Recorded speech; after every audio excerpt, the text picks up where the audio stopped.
کرنے لگا ہوں۔ وہ کہتے ہیں میں خانہ کعبہ کی کہیں موجود تھا، میں نے کیا دیکھا؟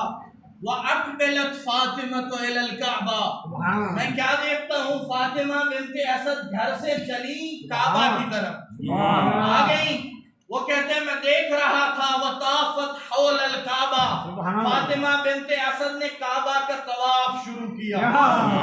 طواف کرنے کے بعد علی کی ماں نے کعبہ کے غلاف میں ہاتھ ڈالا اور کہا الہی انی مؤمنۃ بک،